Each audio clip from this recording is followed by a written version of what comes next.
Officer ఇచ్చిన సమాచారంలో బయటపడ్డ పచ్చి నిజాలు వాడిని చూస్తే నమ్మాలి.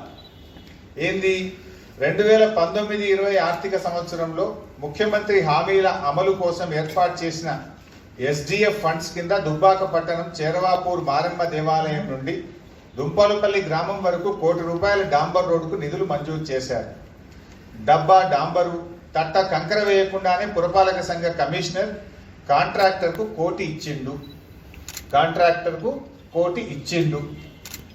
కోటి ఎవరి జేబులోకి పోయినాయి? ఆ దేవుడా, ఈ దేవుడా, ఏ దేవుడు?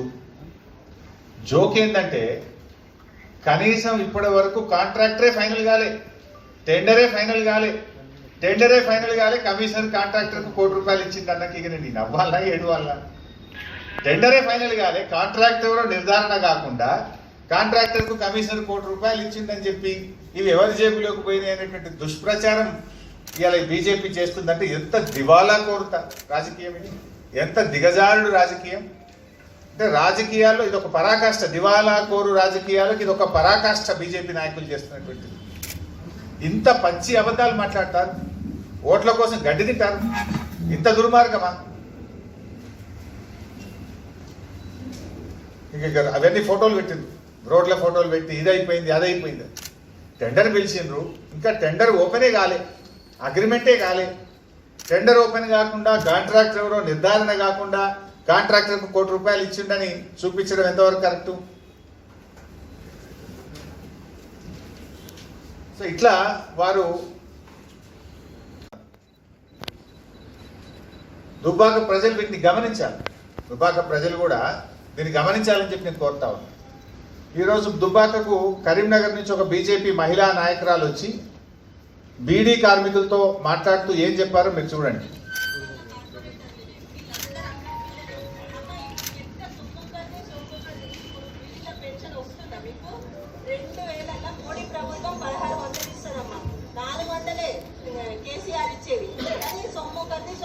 వాళ్ళే పైసలు తెచ్చి నాది ఇస్తున్న పెన్షన్ అని అంటాడు.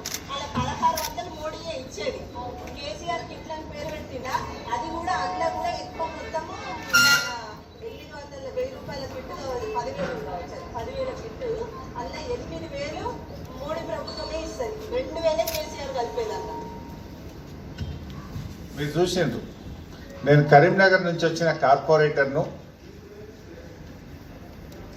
బీడీల కార్మికులకు ఇచ్చేటువంటి పెన్షన్లో ₹2,000లో ₹1,600 మోడీ గారు ఇస్తున్నారు అని చెప్పి బీడీ కార్మికులకు వాళ్ళు చెప్తున్నారు. ఇది నిజంగా నవ్వాలనో ఏడవాలనో అర్థం కాని పరిస్థితి. బీడీ కార్మికులకు నరేంద్ర మోడీ గారు ప్రభుత్వం 1,600 ఇచ్చేది వాస్తవం అయితే, నరేంద్ర మోడీ గారి సొంత రాష్ట్రం గుజరాత్ కదా, అక్కడ బీడీ కార్మికులకు ₹1 పెన్షన్ ఇస్తుండ్రా? నరేంద్ర మోడీ గారి రాష్ట్రంలో వృద్ధాప్య పెన్షన్ ఎంత ఇస్తున్నారు? ₹500 ఇస్తున్నారు, 500. ఆయన సొంత రాష్ట్రానికి 500 ఇచ్చి మన తెలంగాణకు 1,600 నరేంద్ర మోడీ ఇస్తారంటే నమ్మాలన్నా మనం? ఆయన సొంత రాష్ట్రంలో ఇచ్చే వృద్ధాప్య పెన్షన్ 500, అక్కడ బీడీ కార్మికులకు ₹1 కూడా పెన్షన్ ఇవ్వరు అక్కడ. కానీ ఇక్కడ పోయి బీడీ కార్మికుల వాళ్ళ దగ్గరికి పోయి 1,600 నరేంద్ర మోడీ గారు ఇచ్చిండ్రు, సొమ్మొక్కడిది సోకొక్కడిది, కేసీఆర్ ఇచ్చేది 400 అని ఎంత దారుణాతి దారుణంగా బీజేపీ కార్యకర్తలు ఇవాళ అబద్ధాలు ఆడుతున్నారో మీరు చూస్తూ ఉన్నారు. నేను ఈ సందర్భంగా బండి సంజయ్ గారికి నేను సవాల్ విసురుతా ఉన్నా. ఇవాళ మీ కార్పొరేటర్ కదా, ఎక్కడైతే కరీంనగర్ ఎంపీగా బండి సంజయ్ గారు ఉన్నారో ఆ కరీంనగర్ నుంచి వచ్చినటువంటి కార్పొరేటర్ గారే బీడీ కార్మికులతో మాట్లాడుతున్న మాటలు ఇప్పుడు మీరు విన్నారు, మీరు చూశారు వీడియో. కేసీఆర్ గారు ఒక మేనమామలాగా పేద ప్రజలు హాస్పిటల్లో కాన్పుకు పోతే వారికి ఇబ్బంది కాకూడదని చెప్పి కేసీఆర్ కిట్ తీసుకొచ్చినారు. నిజంగా 8,000 ఇస్తే మీరే పెట్టుకుంటారు కదా, మోడీ కిట్ అనో ఇంకేదో కిట్ అని మీరు పేరు పెట్టుకోపోదురా? మీరు 8,000 ఇచ్చినాక ఎందుకు పేరు పెట్టుకోవాలి మీరు? ఒకవేళ మీరు 8,000 ఇచ్చేది కరెక్ట్ అయితే గుజరాత్లో ఇస్తుండ్రా కేసీఆర్ కిట్టు, కర్ణాటకలో ఇస్తుండ్రా కేసీఆర్ కిట్టు, తెలంగాణలో ఎందుకున్నది? ఇది రాష్ట్ర ప్రభుత్వం, గౌరవ ముఖ్యమంత్రి గారు అక్కా చెల్లెళ్ళు పేద ప్రజల యొక్క కష్టాలను దృష్టిలో పెట్టుకొని ఇవాళ వాళ్ళకి కేసీఆర్ కిట్ అనే పథకాన్ని తీసుకొస్తే ఇవాళ ప్రజలు ఎంతో ఆనందంగా ఉన్నారు అక్క చెల్లెలు. ఆ విషయం బీజేపీలో కూడా తెలుసు. అందుకే దీంట్లో మాదున్నది, మేమే 8,000 ఇచ్చినాం అని ప్రజల దృష్టి మరల్చేటువంటి ఒక కుటిల ప్రయత్నం, దివాలాకోరు రాజకీయం, దిగజారుడు రాజకీయం. 7,53,927 కిట్లు ఈ రాష్ట్రంలో ఇప్పటి వరకు రాష్ట్ర ప్రభుత్వం ఇవ్వడం జరిగింది. టిఆర్ఎస్ ప్రభుత్వం 7,53,927 కిట్లు ఇచ్చినాం. ఒక్క పైసా కూడా కేంద్ర ప్రభుత్వం ఇవ్వలేదు.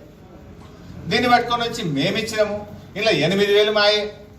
ఇంకా జోకిందంటే వాళ్ళు కరపత్రం వేసాం, వాళ్ళకు కూడా తెలియదు ఇది బీజేపీ వేసిన కరపత్రం. ఈ కరపత్రంలో ఏం రాసిందంటే పింఛన్ బీజేపీ ప్రభుత్వం 1,200, రాష్ట్రం 800. ఈడేం చెప్పారు, ఇప్పుడు 1,600 ఇచ్చినాం అందరు, కరపత్రంలో 1,200 ఇచ్చినాం. అంటే దీన్ని బట్టి ఏమంటే వాళ్ళు నోటికి మొక్కాలిగా, ఏది వస్తే కదా చెప్పాలిగా, ఏది పడితే అది. ప్రజలను మభ్య పెట్టడానికి ఎంతకైనా దిగజారుతాం, ఏమైనా మాట్లాడతాం అనడానికి ఇంతకంటే ఉదాహరణ ఏం కావాలి? వాళ్ళు వేసుకునే కరపత్రం, సోషల్ మీడియాలో వాళ్ళు చేస్తున్న ప్రచారం 1,200 కేంద్రం, 800 టీఆర్ఎస్.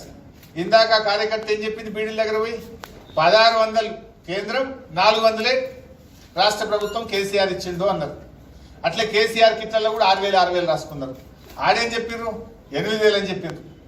అంటే ఇంత ఓట్ల కోసం ఏమైనా చేసే విధంగా వాళ్ళు ప్రయత్నం చేస్తున్నారు. కానీ దుబ్బాక చాలా తెలివైనటువంటి ప్రాంతం. అయినా ఇవే విషయాలు కదా మీరు హుజూర్ నగర్లో చెప్పింది. నిన్నగాక మొన్న హుజూర్ నగర్లో జరిగిన ఉప ఎన్నికల్లో కూడా ఇదే కిషన్ రెడ్డి గారు పోయినరు, 4 బీజేపీ ఎంపీలు పోయినరు, రాష్ట్ర బీజేపీ అంతా కూడా మొహరించి హుజూర్ నగర్లో పనిచేసి ఇక్కడ చెప్పిన మాటలకి అక్కడ చెప్పారు. హుజూర్ నగర్ ప్రజలు ఏం చేసిండ్రు, మీకు 4వ స్థానం ఇచ్చిండ్రు. ఇండిపెండెంట్ గా పోటీ చేసి చపాతీ మేకర్ గుర్తొచ్చినటువంటి వ్యక్తికి మీకంటే ఎక్కువ ఓట్లు వచ్చినాయి హుజూర్ నగర్లో, మీది 4వ స్థానం.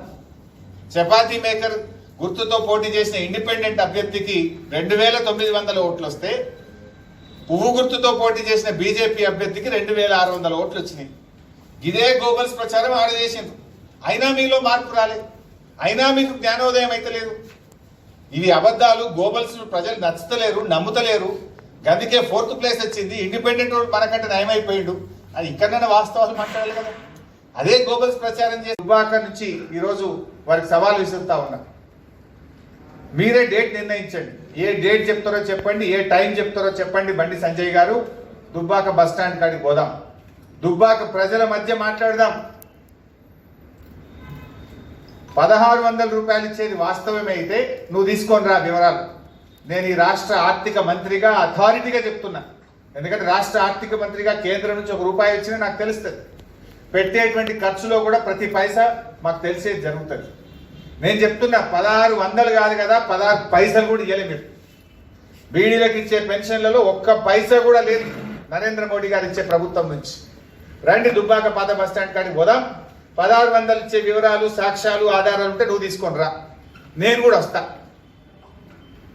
ఒకవేళ 1,600 రూపాయలు కేంద్ర ప్రభుత్వం ఇచ్చేది వాస్తవమే అయితే నేను అక్కడే ఆన్ ద స్పాట్ రాష్ట్ర ఆర్థిక మంత్రి పదవికి, సిద్దిపేట ఎమ్మెల్యేకి నేను రాజీనామా చేస్తా. ఒకవేళ రుజువు చేయలేకపోతే పాత బస్టాండ్ కాడ ముక్కు నేలకు రాసి కరీంనగర్ ఎంపీకి, బీజేపీ రాష్ట్ర అధ్యక్ష పదవికి నువ్వు రాజీనామాకు సిద్ధమా అని నేను అడుగుతా ఉన్నా. ఒక హద్దు అలుపు ఉండాలి. నోటికి వచ్చినట్టు మాట్లాడే, ఏది పడితే అదే గోబల్స్ ప్రచారం దిగుతారా మీరు?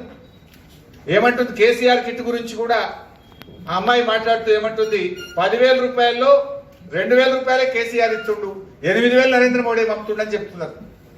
అసలు అబద్ధం అంటే అది తప్పకుండా మీకు తగిన గుణపాఠం చెప్తారు. ఎందుకంటే దుబ్బాక అనేక ఉద్యమాలకు పెట్టింది పేరు, చాలా చైతన్యం కలిగినటువంటి ప్రాంతం. దుబ్బాక ప్రజలు తప్పకుండా ప్రతిదాన్ని కూడా గమనించుకోగలుగుతారు. ఇన్ని పచ్చి అబద్ధాలు మాట్లాడేటోళ్ళు ఇట్లాంటి వాళ్ళు రేపు ఏం చేస్తారు గెలిచినా? వీళ్ళు అబద్ధాల పునాదుల మీద రాజకీయం చేస్తున్నారు, అబద్ధాల పునాదుల మీద ఎన్నికల్లో లబ్ధి పొందేటువంటి ప్రయత్నం చేస్తున్నారు. బ్లాటెంట్ లైస్. ప్రజలు గెలిపిస్తే గెలవాలి కానీ ఈ రకంగా ప్రజాస్వామ్యంలో ఇలాంటి అనారోగ్యకరమైనటువంటి ధోరణి ప్రజాస్వామ్యానికి ఎంత మాత్రం కూడా మంచిది కాదు.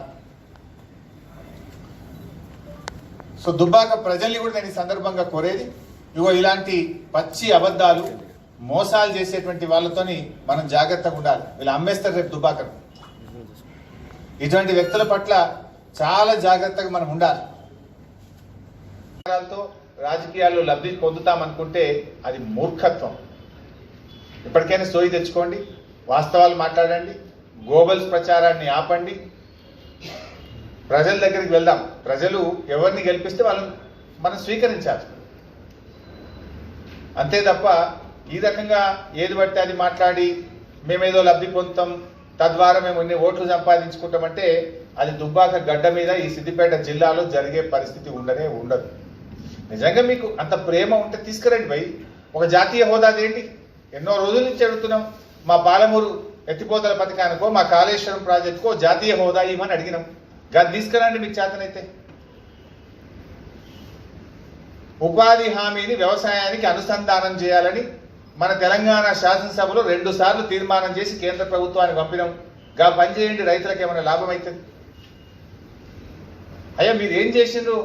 తెలంగాణ రాగానే బీజేపీ గద్దెని ఎక్కుతూ 7 మండలాలు తీసుకుపోయి ఆంధ్రాకి అప్పచెప్పింది మీరు కాదు. మీరు చేసిన ఘనకార్యం ఏంటంటే తెలంగాణకు చెందిన 7 మండలాలు తీసుకుపోయి ఆంధ్రాకి అప్పచెప్పారు. ప్రభుత్వంగా అధికారంలోకి వచ్చిన ఒక ప్రభుత్వం, ఒక పార్టీగా ఉండి మేము ఆ రోజు బంద్ కాలిచ్చినాం. తెలంగాణకు బ్లాక్ డేగా డిక్లేర్ చేసినాం ఆ రోజు. మీరు చేసిన ఘనకార్యానికి మీరు తెలంగాణకు ఇచ్చింది ఏంటంటే బీజేపీ ప్రభుత్వం గద్దెని ఎక్కంగానే తెలంగాణకు చెందిన 7 మండలాలు బిల్లు లేకుండా పార్లమెంట్లో పాస్ కాకుండా ఆర్డినెన్స్ చేసి రాత్రికి రాత్రి 7 మండలాలను ఆంధ్రాలో కలిపేసినటువంటి ఘనత బీజేపీ ప్రభుత్వానికి. అయ్యా బీజేపీ నాయకులకు నిజంగా అంత ప్రేమ ఉంటే గా పని చేయండి, ఒక జాతీయ హోదా తీసుకురండి, లేకపోతే గా ఉపాధి హామీని అనుసంధానం చేయండి వ్యవసాయానికి. రాష్ట్రానికి రావాల్సిన బకాయిలు ఇప్పటికీ ముఖ్యమంత్రి గారు స్వయంగా ప్రధానమంత్రి గారికి, కేంద్ర ఆర్థిక మంత్రి గారికి లేఖ రాసినారు. 10,000 కోట్ల రూపాయల బకాయిలు ఉన్నాయి. మా జిఎస్టీ బకాయిలు చెల్లించండి, మా ఐజిఎస్టీ బకాయిలు చెల్లించండి, 14 ఫైనాన్స్ కమిషనర్ ద్వారా రాష్ట్రానికి రావాల్సిన డబ్బులు తొందరగా ఇవ్వండి, మా బీఆర్జీఎఫ్ గ్రాంట్ ఇవ్వండి.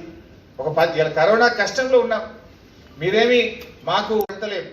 ఈ రాష్ట్రానికి పన్నుల్లో వాటాగా రావాల్సినటువంటిది, ఈ రాష్ట్రానికి రాజ్యాంగబద్ధంగా ఒక హక్కుగా రావాల్సినటువంటి డబ్బులను వెంటనే విడుదల చేయాలని చెప్పి మేము కేంద్రాన్ని కోరుతా ఉన్నాం చాలాసార్లు. ఇవాళ ఇక్కడికి వచ్చే బీజేపీ నాయకులు, కేంద్ర మంత్రులు, రాష్ట్ర నాయకులు గా పనిచేయండి మొదలు.